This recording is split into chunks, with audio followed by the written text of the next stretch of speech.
binibigay na dahilan dito ni Secretary Vince Dizon maging ng ibang members ng Congress ay dahil marami daw na proyekto, halos 10,000 projects daw, ang posibleng maantala kung hindi ibabalik yung pondo na yon sa DPWH.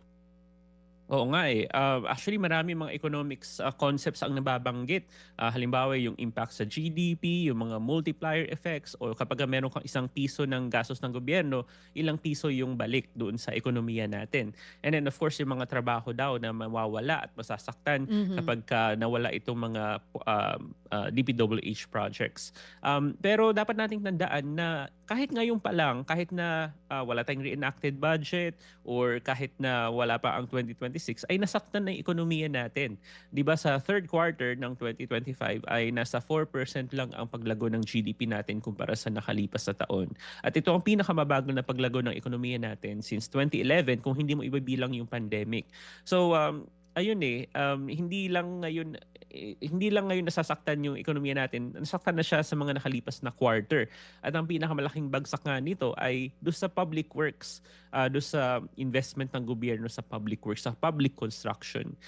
So in other words, ay nararamdaman na ng ekonomiya natin yung epekto nitong sabog nitong corruption crisis natin. At mas maganda sana sa hinaharap sa 2026 and beyond na yung paglago ng ekonomiya natin ay malinis. In other words, ay na-minimize natin yung corruption. Hindi naman kasi talaga 100% mawawala yan, pero maganda na i-minimize siya, i-lessen natin significantly. At maghanap tayo ng mga sektor sa ekonomiya natin, sa pribadong sektor. Hindi dapat yung gobyerno ang let me put it this way, hindi dapat nakadepende sa government public works ang paglago ng ekonomiya natin. Dapat nanggagaling ito sa pribadong sektor. So ang importante ay lumikha tayo ng environment para sa pribadong sektor kung saan magta-thrive sila at lalago ang mga negosyo.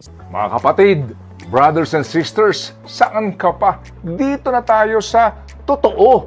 Dito na tayo sa True FM. Mga kapatid, mag-subscribe and follow po kayo sa social media accounts ng True Network PH. Yan po kami. Hanapin nyo lang True Network PH, Facebook, Instagram, YouTube, TikTok, and podcast.